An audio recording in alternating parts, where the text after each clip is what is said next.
గౌరవనీయులు స్టేషన్ గన్పూర్ నియోజకవర్గ బీఆర్ఎస్ అభ్యర్థి శ్రీ కడియం శ్రీహరి గారు, స్టేషన్ గన్పూర్ ఎమ్మెల్యే రాష్ట్ర రైతు బంధు అధ్యక్షులు గౌరవనీయులు శ్రీ తాటికొండ రాజయ్య ఎమ్మెల్యే గారు, మన ఎంపీ పసునూరి దయాకర్ గారు, ఇప్పుడు ఎమ్మెల్సీ జనగామ నియోజకవర్గ అభ్యర్థి శ్రీ పల్లా రాజేశ్వరరెడ్డి గారు, తెలంగాణ ఉద్యమ వ్యవస్థాపక నాయకులు, తెలంగాణ శాసనసభ మాజీ స్పీకర్ ప్రస్తుత ఎమ్మెల్సీ గౌరవనీయులు మధుసూదనాచారి గారు, జడ్పీ చైర్మన్ సంపత్ రెడ్డి గారు, మాజీ ఎమ్మెల్యే గౌరవనీయులు శ్రీ ఆరోగ్యం గారు, సీనియర్ నాయకులు ఎడవల్లి కృష్ణారెడ్డి గారు, స్థానిక సంస్థల ప్రజాప్రతినిధులు, వేదికను అలంకరించిన పెద్దలు, గణపూర్ నియోజకవర్గ నలుమూలల నుంచి తరలి వచ్చినటువంటి అన్నదమ్ములకు, అక్క చెల్లెలకు అందరికీ నా నమస్కారం. ఎలక్షన్ వచ్చినప్పుడు జాగ్రత్తగా ప్రజలు ఓటేసే విధానం రావాలి. 75 సంవత్సరాల స్వతంత్ర భారతావనిలో ప్రజాస్వామ్య ప్రక్రియలో ఇప్పటికి కూడా ఇంకా రావాల్సినంత పరిణతి రాలేదు. ఆ పరిణతి వచ్చిన దేశాలు చాలా గొప్పగా ముందుకు దూసుకొని పోతూ ఉన్నాయి. మన దేశంలో కూడా అది జరగాలని చెప్పి నేను హృదయపూర్వకంగా కోరుకుంటా ఉన్నాను. ఎందుకంటే మన దేశంలో ఎలక్షన్ వచ్చిందంటే ఆగమాగం అడివడివి లొల్లి లొల్లి అన్ని అబద్ధాలు, బట్టగాల్చి మీదేశుడు, అభాండాలు చెప్పుడు, అలవి కాని వాగ్దానాలు చేసుడు, ప్రజలను మోసం చేసుడు, ఇది జరుగుతూ ఉంది. అట్లా కాకుండా శాంతంగా నేను చెప్పే 4 మాటలు విని, ముఖ్యంగా బీఆర్ఎస్ నాయకులు, బీఆర్ఎస్ కార్యకర్తలు ప్రతి గ్రామంలో చర్చ పెట్టాలని చెప్పి నేను కోరుతా ఉన్నా. దాని ద్వారా మంచి నిర్ణయం వచ్చే అధికారం ఉంటుంది. ఈ దేశంలో ప్రజల దగ్గర ఉండే ఒకే ఒక గొప్ప హక్కు, వజ్రాయుధం లాంటి హక్కు, అది మీ ఓటు. ఆ ఓటు మామూలుది కాదు. ఆ ఓటు మీ భవిష్యత్తు నిర్ణయిస్తుంది, రాష్ట్ర భవిష్యత్తు నిర్ణయిస్తుంది. కాబట్టి చాలా జాగ్రత్తగా ఓటేస్తే మంచి జరిగే అవకాశం ఉంటుంది. ఇప్పుడు ఎలక్షన్ వస్తుంది, రాగానే ఏమవుతుంది, పార్టీకో మనిషి నిలబడతారు. ఇక్కడ బీఆర్ఎస్కు మన సిఆర్ గారు నిల్చున్నారు, కాంగ్రెస్కు ఎవరో ఒక ఆయన నిల్చున్నాడు, అట్లనే బీజేపీకి కూడా ఎవరో ఒక ఆయన ఉంటాడు. ఉంటే బహుశా ఒకరో ఇద్దరో ఇండిపెండెంట్ కూడా ఉండవచ్చు. ఇక్కడ తప్పకుండా మీరు అభ్యర్థుల గురించి ఆలోచన చేయవలసిందే. ఈ అభ్యర్థి ఎటువంటి వాడు, అవకాశం ఇస్తే మనకేం సేవ చేసిండు, రేపు అవకాశం ఇస్తే కూడా ఏం సేవ చేస్తాడు అనేది తప్పకుండా విచారించాలి. కానీ అంతకంటే ముఖ్యమైనటువంటిది, ప్రతి అభ్యర్థి వెనకాల ఆయన పార్టీ ఉన్నది. ఆ పార్టీ చరిత్ర మీరు ఆలోచన చేయాలి. ఆ పార్టీ యొక్క దృక్పథం, ఆ పార్టీ వైఖరి, పేదల గురించి, రైతుల గురించి, దళిత వర్గాల గురించి, యువల గురించి ఈ పార్టీ ఏం ఆలోచిస్తుందని కూడా మీరు చర్చ చేసి నిర్ణయం చేస్తే రాయేదో రత్నమేదో తేలుతుంది. అప్పుడే మంచి జరిగే అవకాశం ఉంటుంది. కాబట్టి మీరు జాగ్రత్తగా ఆలోచించి ఓటేయాలని చెప్పి నేను మిమ్మల్ని కోరుతా ఉన్నా. బీఆర్ఎస్ పుట్టిందే తెలంగాణ ప్రజల కోసం. స్టేషన్ గన్పూర్లో మీరందరు నాకంటే కూడా గొప్ప ఉద్యమకారులు ఈ గన్పూర్లో ఉన్నారు. బీఆర్ఎస్ పుట్టుడే గన్పూర్ అంతా కూడా బ్రహ్మాండంగా మీరు గులాబీ జెండాలు ఎగిరేసినారు, మండలాలన్నీ గెలిచినారు. ఆ విషయం నాకు బాగా తెలుసు. నేను కూడా చాలాసార్లు స్టేషన్ గన్పూర్ వచ్చినాను. పుట్టిందే ఇది తెలంగాణ ప్రజల కోసం, తెలంగాణ రాష్ట్ర సాధన కోసం, తెలంగాణ ప్రజల హక్కుల కోసం. బీఆర్ఎస్ 15 సంవత్సరాలు ఉద్యమం చేసి తెలంగాణ సాధించి మీ ఆశీర్వాదంతో 10 సంవత్సరాలు గవర్నమెంట్ ఉంది. మరి 10 సంవత్సరాల కాలంలో ఏం జరుగుతూ ఉంది, 10 సంవత్సరాలలో స్టేషన్ గన్పూర్ ఎట్లయింది, 10 ఏళ్ళకు ముందు 50 ఏళ్ళ కాంగ్రెస్ పరిపాలనలో స్టేషన్ గన్పూర్ ఎట్లా ఉండే అనేది మీరు తేల్చాలని చెప్పి నేను కోరుతా ఉన్నా. కాంగ్రెస్ పార్టీ ఉన్న తెలంగాణను ఊడగొట్టిందే కాంగ్రెస్ పార్టీ. జబర్దస్తిగా తెలంగాణ ప్రజలు వద్దు మొర్రో అని మొత్తుకుంటుంటే ఇదే వరంగల్ బిడ్డ ప్రొఫెసర్ జయశంకర్ గారు వాళ్ళందరూ కూడా ఇడ్లీ సాంబార్ గోబ్యాక్ అని ఉద్యమాలు చేస్తుంటే ఫజల్ అలీ కమిషన్ రిపోర్టుకు వ్యతిరేకంగా తెలంగాణను కొంచపోయి ఆంధ్రలో కలిపేసినారు. 58 ఏళ్ళు మనం గోసపడ్డాం. 69లో ఉద్యమం చేస్తే 400 మందిని పిట్టలం కాల్చేసినట్టు కాల్చి చంపినారు. ఆ తదనంతరం మళ్ళీ ఈ గులాబీ జెండా ఎగిరిన తర్వాత మీ అందరి కళ్ళ ముందే జరిగిన చరిత్ర ఇది, ఎక్కడిదో చరిత్ర కాదు. మళ్ళీ గులాబీ జెండా ఎగిరిన తర్వాత మన గిలగిలానమని చూసి 2004లో పొత్తు పెట్టుకుందామన్నారు, తెలంగాణ ఇస్తామన్నారు. సరే అని నమ్మి మనం కూడా పొత్తు కలిసినాం.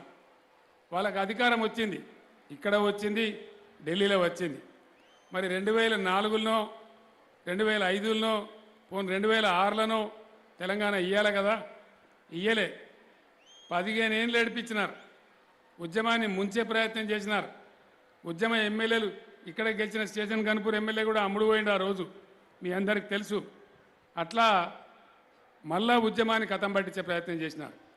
మనం జగముండి ఉండి ఈసారి ఏదన్నా తేల్చుకోవాలని ఉన్నాం కాబట్టి చివరికి నాకు తిక్కరేగి కేసీఆర్ శవయాత్రన తెలంగాణ జైత్రయాత్రన అని చెప్పి ఆనాడు ఆమరణ దీక్షకు పోతే అప్పుడు దిగొచ్చినారు. మనకు 33 పార్టీలు మద్దతు ఇచ్చిన తర్వాత ఇంకా దిక్కులేదురా అని అప్పుడు దిగొచ్చినారు. ఇది కాంగ్రెస్ చరిత్ర. కాంగ్రెస్ ప్రభుత్వంలో పెన్షన్ ఎంత ఉండే, వాళ్ళ విధానం ఏముండే, నీళ్ళు ఎట్లా ఉండే, మంచినీళ్ళు ఎట్లా ఉండే, కరెంట్ ఎట్లా ఉండే, మరి ఈ 10 ఏళ్లలో ఎట్లా ఉంది మీరు ఆలోచన చేయాలి. 10 సంవత్సరాలకు ముందు బీఆర్ఎస్ గవర్నమెంట్ వచ్చింది. మేమందరం కూడా మీకు చెప్పినాం ఏం చేయాలి, ఎట్లా చేయాలి. ఎందుకంటే కొత్త కుండలో ఈగలు వచ్చినట్టు తెలంగాణ రాష్ట్రం వచ్చినాడు కరెంటు లేవు, నీళ్లు లేవు, సాగునీళ్ళు లేవు, ఆకలి చావులు, మనం వలస పోవుడు, హైదరాబాద్లో పోయి వాచ్మెన్ నౌకరీలు చేసుడు, లేకపోతే బతకబోవుడు, చేనేత వాళ్ళు చచ్చిపోవడం, రైతులు ఉరేసుకొని చచ్చిపోవడం, అప్పుల బాధల్లో రైతులు. ఇది తెలంగాణ 14-10 ఏళ్ళ కింద. మరి ఏం చేయాలా, ఎట్లా చేయాలా, ఒక మార్గం వేసుకోవాలి కదా, ప్రజలను కాపాడుకోవాలి కదా అని చెప్పి ప్రొఫెసర్ జిఆర్ రెడ్డి అని చెప్పి మన తెలంగాణ బిడ్డ, ఆయన బీఆర్లో పనిచేస్తూ ఉంటే ఆయన ఆర్థిక శాస్త్ర నిపుణుడు, ఆయనను బట్టి తెప్పించి పెద్దలందరితో మాట్లాడి 2-3 నెలలు మేధోమథనం చేసి ఒక లైన్ వేసుకున్నాం. ఆ లైన్ ఏందో, ఆ విధానం ఏందో మీ కళ్ళ ముందర ఉంది. పేదల సంక్షేమం మొదట ఎంచుకున్నాం. పెన్షన్ ఎంత ఉండే కాంగ్రెస్ రాజ్యంలో 200 రూపాయలు ఉండే. నేను అడిగిన సీఆర్ గారే కూర్చున్నారు ఆ రోజు తెలంగాణ భవన్లో. 2014లో ఎన్నికల ప్రణాళిక రాస్తూ ఉన్నాం, ప్రజలకు ఏం చెప్పాలని. నేను సీఆర్ గారిని, ఇంకో 2-3 రిటైర్డ్ ఐఏఎస్ ఆఫీసర్లు ఉండ్రి, వాళ్ళని అడిగిన నేను అసలు పెన్షన్ ఎందుకు ఇవ్వాలి, ఈ పెన్షన్లు మనం ఎందుకు ఇస్తున్నాం, దానికి ఏమైనా అర్థం పరమార్థం ఉందా, లేకపోతే వట్టిగానే చెక్కిలి గింతలు చేయడానికి ఇస్తున్నామా? ఈ 200 ఇస్తే ఎవరి మూతలో పెడతారు, ఎవరి ముక్కలో పెడతారు, దేనికి సరిపోతుంది, ఎందుకు ఇస్తున్నారు అని అడిగిన. వాళ్ళు ఏమన్నారు, వాళ్ళు 200 ఇచ్చిన సార్ మనం 400 చేస్తే మస్తు అవుతుంది అన్నారు. నేను 400, 300 కాదా బాబు, అసలు పెన్షన్ ఎందుకు ఇస్తున్నాం అది తేల్చండి అని చెప్పిన. మీ ఉద్దేశం ఏంది అన్నారు. నా ఉద్దేశం ఏంటంటే సమాజంలో అనుకోకుండా కొంతమంది విధి వంచితులు అవుతారు, డెస్టిట్యూట్స్ అవుతారు. వాళ్ళ బాగోగులు ఎవరు చూడాలి, సమాజమే చూడాలి. సమాజానికి బాధ్యత వహించే ప్రభుత్వమే చూడాలి, అది బాధ్యత. అందుకోసం మనం ఇట్లా ఇస్తే ఈ 100-200 కాదు, నువ్వు ఏం కోరుతున్నావు సార్ అన్నారు. మనం ఎవరికైతే పెన్షన్ ఇస్తున్నామో వాళ్ళు బిర్యానీ తినకున్నా పర్వాలేదు, కానీ కనీసం పప్పో పులుసో 2 పూటలు తిని ఒకరి మోతాదు లేకుండా ఉండాలి అని చెప్పిన నేను. అప్పుడు లెక్కలు తీసి చెప్పినారు, చింతపండుకి ఇంత, పప్పుకింత, ఉప్పుకింత, 600 ఇస్తే సరిపోతుంది సార్ అన్నారు. నేను చెప్పిన ఆ పేదవాళ్ళ దగ్గరనే కుసరాన్న ఒక 1000 రూపాయలు పెట్టమని చెప్పినాం. 1000 రూపాయల పెన్షన్తో ప్రారంభమైనాం. రాష్ట్ర సంపద పెరిగింది, పెంచినాం కష్టపడి 2000 రూపాయలు చేసుకున్నాం. ఈ ఎన్నికలలో గెలిచిన తర్వాత పేదలకు ఇచ్చే పెన్షన్ ఏదైతే ఉందో దాన్ని 5000 రూపాయలు చేస్తూ ఉన్నామని మీ అందరికీ సంతోషంగా ప్రకటిస్తూ ఉన్నా. ఎట్లెట్లా రాష్ట్ర సంపద పెరిగితే అట్లా సంక్షేమాన్ని కూడా పెంచుకుంటూ పోతా ఉన్నాం. అదేవిధంగా ఎన్నడన్నా గవర్నమెంటు డాక్టర్లను మన గ్రామాలకు పంపించి కంటి వెలుగు అనే ప్రోగ్రాం పెడతాను మనం ఎప్పుడైనా అనుకున్నామా? కళలు కూడా ఊహించినామా? 3 కోట్ల మందికి మీ ప్రతి ఊరికి డాక్టర్లను పంపించి కళ్ళ పరీక్షలు చేయించి 80 లక్షల మందికి 3 కోట్ల మందికి పరీక్షలు చేసి 80 లక్షల మందికి అద్దాలు ఉచితంగా పంపిణీ చేసినాం. అదేవిధంగా ఇలా ఆడబిడ్డలు ప్రసవానికి పోతే మునుపు ప్రైవేట్ హాస్పిటల్ దోసుకునేది, ఇష్టం వచ్చిన పనికి మాలిన ఆపరేషన్లు చేసేది. ఆ బాధ తప్పానని ఇవాళ అమ్మఒడి వాహనాలు పెట్టుకున్నాం. అమ్మాయిని తీసుకెళ్ళి గర్భవతి అయిన అమ్మాయిని తీసుకెళ్ళి పరీక్షలు జరిపి ఒకసారి 2 సార్లు 3 సార్లు అవసరం 2 సార్లు ఫ్రీగానే అమ్మఒడి వాహనంలో తీసుకెళ్ళి మొత్తం ప్రసూతి కూడా చేయించి వాళ్ళ చేతుల కేసీఆర్ కిట్ పెట్టి అమ్మాయి పుడితే 13,000 ఇచ్చి అబ్బాయి పుడితే 12,000 ఇచ్చి మళ్ళా తెచ్చి ఫ్రీగానే వాళ్ళ ఇంటికాడ తీస్తూ ఉన్నాం. ఇటువంటివి జరుగుతాయని మనం ఎప్పుడైనా అనుకున్నామా? ఏ గవర్నమెంట్ అయినా పట్టించుకున్నదా? ఎవడు పట్టించుకోలే. ఈ రకంగా ఏమేం బాధలుండే, మంచినీళ్లకు అలవిగాని బాధ. ఎండాకాలం వచ్చిందంటే నీళ్ళది పెద్ద యుద్ధం.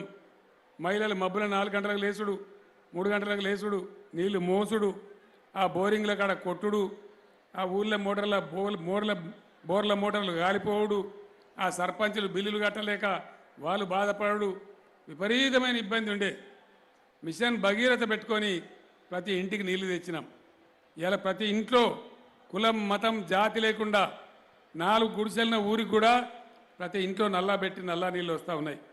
మరి కేసీఆర్ కంటే దొడ్డుగున్నోళ్ళు, కేసీఆర్ కంటే పొడుగున్నోళ్ళు ఎంతమంది ముఖ్యమంత్రులు కాలే? కృష్ణా గోదావరి నడుమ ఉండే తెలంగాణ గడ్డకు కనీసం మంచినీళ్ళు పెట్టడానికి శాత కాలేదా?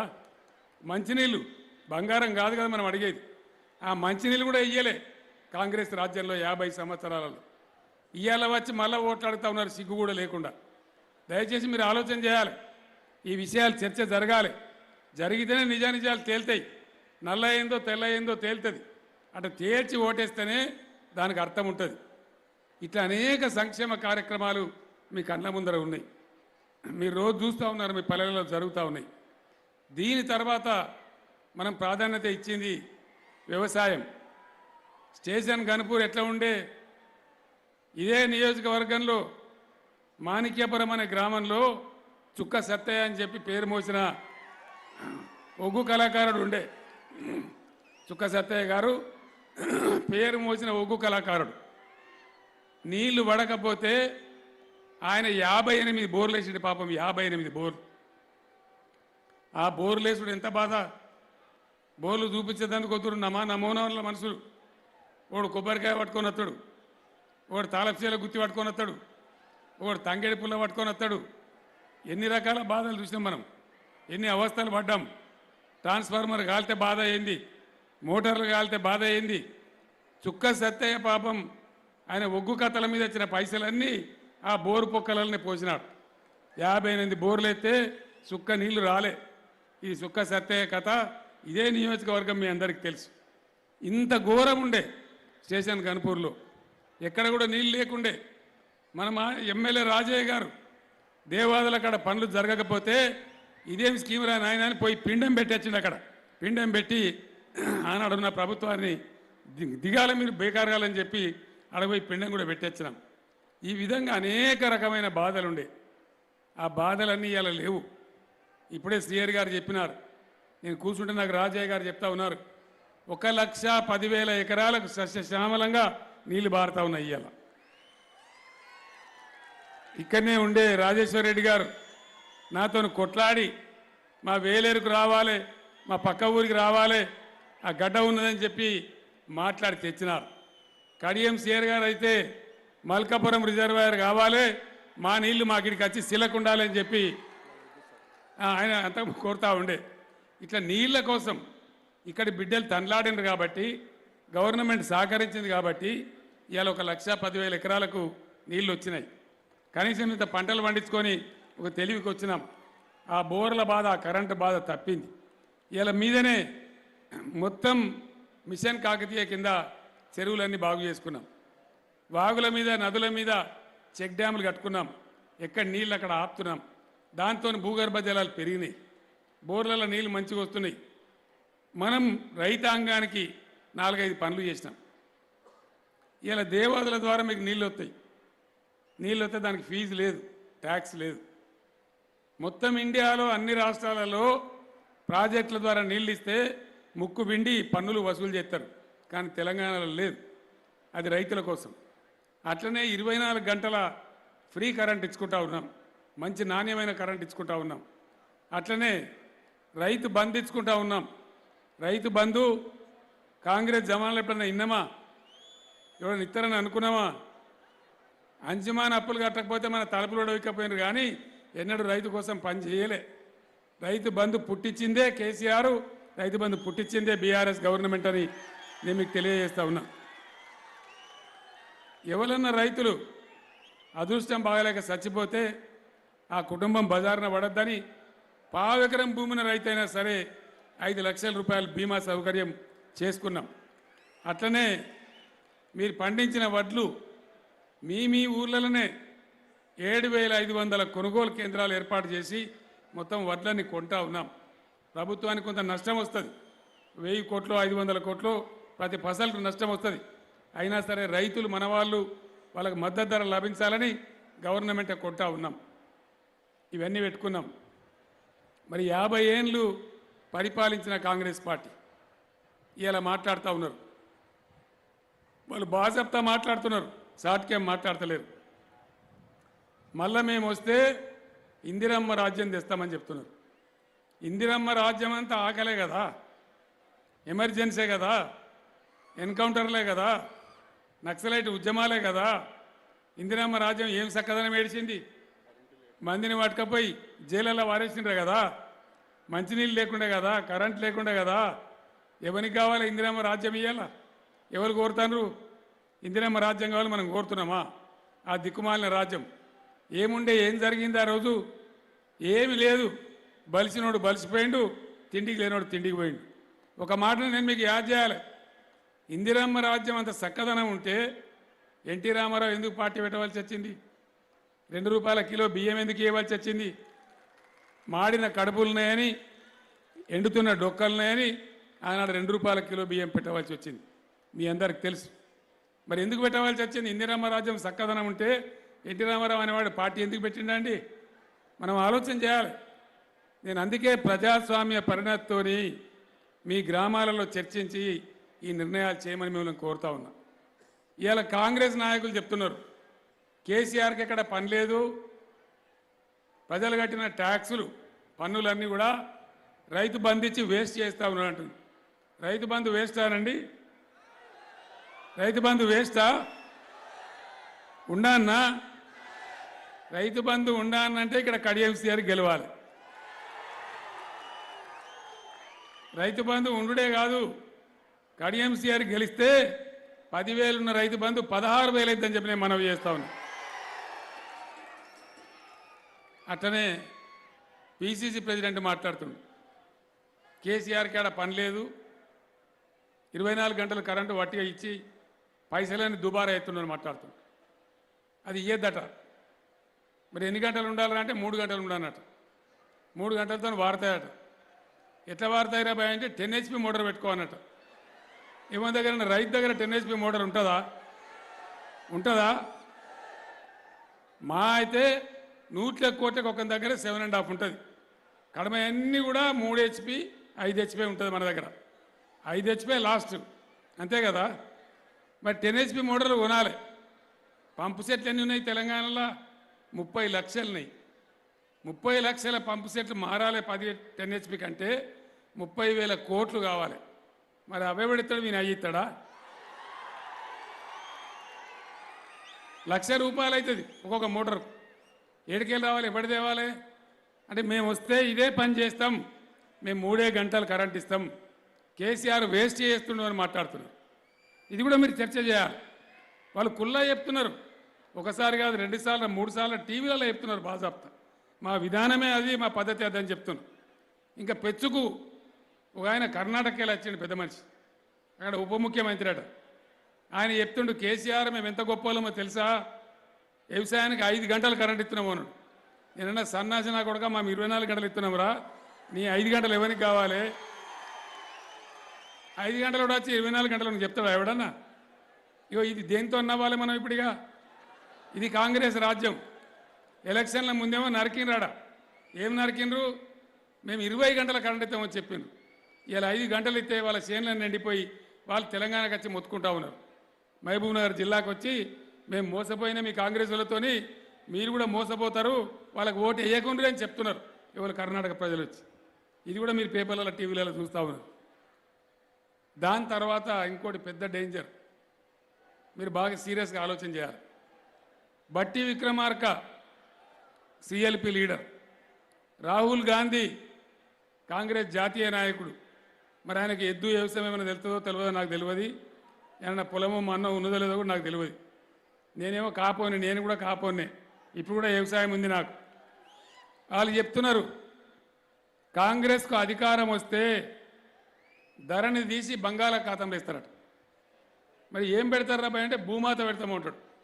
అది భూమాతనా భూమేతనా?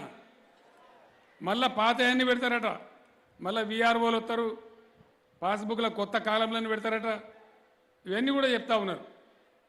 మీరు ఒక్క మాట ఆలోచన చేయాలి. మేమేం చేసినాం? బీఆర్ఎస్ గవర్నమెంటు, మేము కూడా రైతులే కాబట్టి రైతుల బాధలు మాకు తెలుసు. ధరని లేకముందు ఏముండే? వెళ్ళేది పుల్లేకి రాసి, పుల్లేది మల్లేకి రాసి, జుట్లు ముడేసి వాళ్ళని కసీర్ల చుట్టూ దింపి, కోట్ల చుట్టూ దింపి, వేలు లక్షల లంచాలు గుంజి వాళ్ళ నాశనం చేసినారు.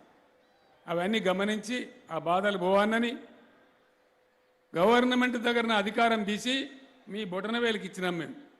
ఇలా మీ భూమి మీ యాజమాన్యం మారానంటే నీ బొటనవేలు పెడితేనే మారుతుంది.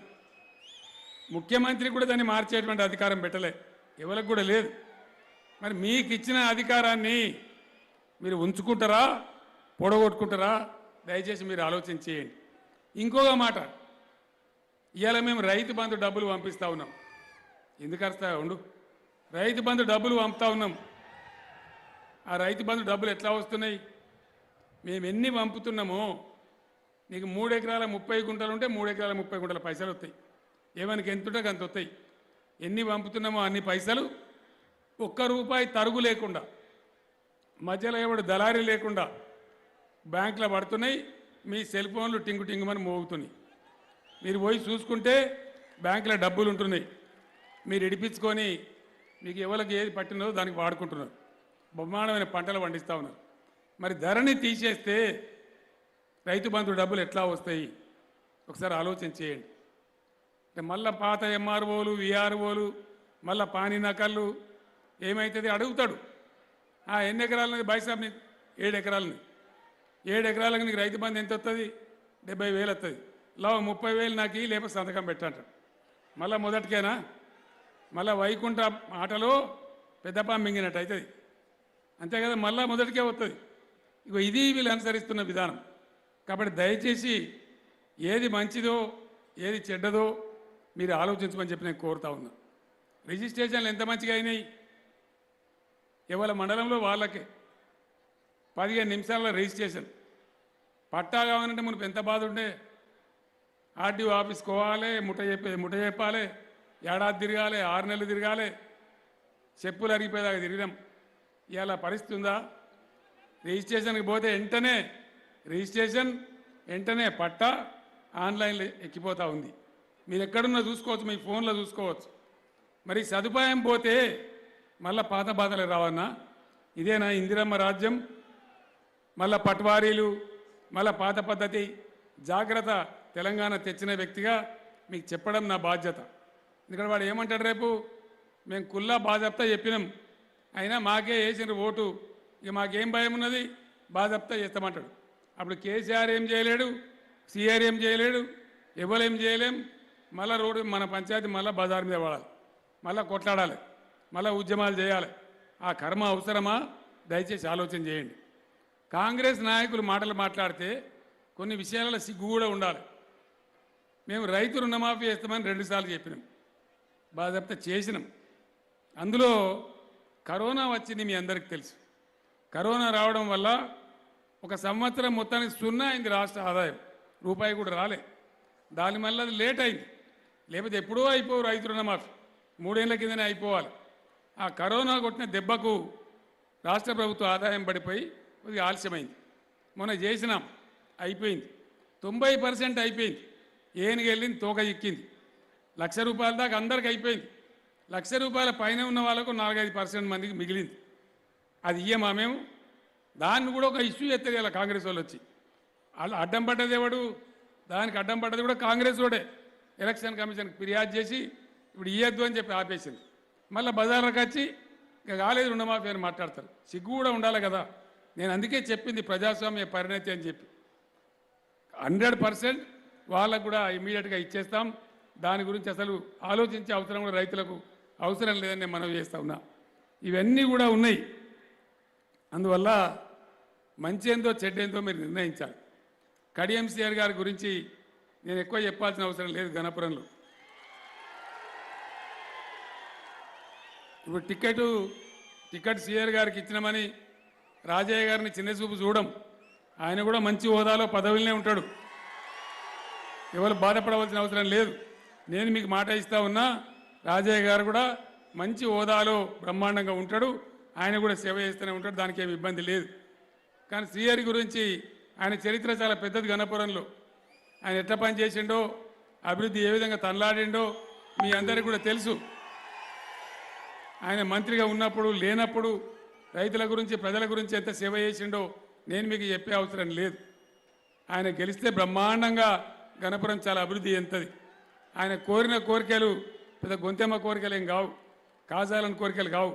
ప్రజల పక్షాన తప్పకుండా గణపురం మున్సిపాలిటీ కావాలని కానీ, కొన్ని విద్యా సంస్థలు కావాలని కానీ ఏవైతే ఆయన కోరిండో అవన్నీ చేయించే బాధ్యత నాది అని చెప్పి నేను మనవి చేస్తా ఉన్నా. తప్పకుండా కార్యక్రమాలను నెరవేర్చుకుందాం. ఒక మంచి నాయకుడు, ఉత్తమమైన నాయకుడు, ఆయన్ని గెలిపిమని నేను కోరుతా ఉన్నా. ఆర్టీసీ బిడ్డలుండ్రి, వాళ్ళ పాపం ఎప్పుడు ఉద్యోగం పోతుందో తెలియదు, ఒక అభద్రతా భావం. ఆర్టీసీ బిల్ పాస్ చేసినాం, అది గవర్నర్ ఆలస్యం చేయడం వల్ల కొద్దిగా ఆలస్యమైంది. ఎలక్షన్ తెల్లారి మర్నాడు ఆర్టీసీ బిడ్డలను కూడా రెగ్యులరైజ్ చేసి గవర్నమెంట్ ఉద్యోగస్తులను చేస్తామని చెప్పి నేను మనవి చేస్తా ఉన్నా. అదేవిధంగా ఇప్పుడు కరీంనగర్లో ప్రకటించి వచ్చిన నేను ఆటో రిక్షా బిడ్డలను, ఇండియా మొత్తంలో ఆటో రిక్షాలకు ట్యాక్స్ ఉన్నది, ఒక తెలంగాణ రాష్ట్రంలో లేదు. వాళ్ళు పేదవాళ్ళు పాపం బతుకుతున్నారు. వాళ్ళకి ఇంకొక సమస్య ఉన్నది. ఇంకో సమస్య ఏంటంటే ఫిట్నెస్ కోసం పోతే సంవత్సరానికి ₹1,200 కట్టవలసి వస్తున్నది. అది కూడా ఎలక్షన్ తెల్లారి రద్దు చేస్తామని చెప్పి నేను మనవి చేస్తా ఉన్నా. ఆటో రిక్షా కార్మికులు కూడా బ్రహ్మాండంగా తక్కువ ఆదాయం ఉన్నది కాబట్టి వాళ్ళకి ఆ ఫిట్నెస్ ట్యాక్స్ కానీ పర్మిట్ ట్యాక్స్ కానీ ఉండదు, జీరో చేస్తాం. ప్రభుత్వానికి 100 కోట్ల నష్టం వస్తుంది, అయినా పర్వాలేదు. వాళ్ళు పేదవాళ్ళు 5-6 లక్షల మంది ఆటో నడిపి బతికే వాళ్ళు ఉన్నారు. వాళ్ళ సంక్షేమం కోసం అది కూడా చేస్తామని చెప్పి నేను ఇంతకుముందే కరీంనగర్లో ప్రకటన చేసిన. మీరు సభలో ఉన్నారు కాబట్టి మీకు తెలియకపోవచ్చు, అందుకోసం నేను మళ్ళా చెప్తా ఉన్నా. ఆ విధంగా ఆటో కార్మికులు కూడా ఆదుకుంటాం. ఇట్లా ప్రతి వర్గాన్ని, ప్రతి ఒక్కరిని కూడా మనం బ్రహ్మాండంగా చేసుకున్నాం. కొన్ని రిజర్వాయర్లు అక్కడ ఇక్కడ కావాలని చెప్పి అడుగుతున్నారు, అది లింగంపల్లి కావచ్చు, మరొకటి కావచ్చు. తప్పకుండా వాటిని తప్పకుండా చేస్తాం. అవసరం లేదని ఈ లిఫ్ట్ వచ్చింది, సరిపోయింది. లింగంపల్లి అవసరం లేదని చెప్తున్న సిఆర్ గారు. ఎక్కడ అవసరమో అక్కడ కట్టుకుందాం, అవసరం లేని మానేద్దాం. మిగతా భూమికి కూడా నీళ్ళొచ్చే విధంగా ఏర్పాటు చేసుకుందాం. బ్రహ్మాండంగా ముందుకు పోదాం. సిఆర్ గారిని గెలిపియండి. అద్భుతంగా గణపురం మళ్ళీ అభివృద్ధిలో ముందుకు దూసుకుపోతుందని తెలియజేస్తూ నేను ఇద్దరు సెలవు తీసుకుంటా ఉన్నా. జై తెలంగాణ. కారు గుర్తుకే, జై తెలంగాణ. ధన్యవాదాలు.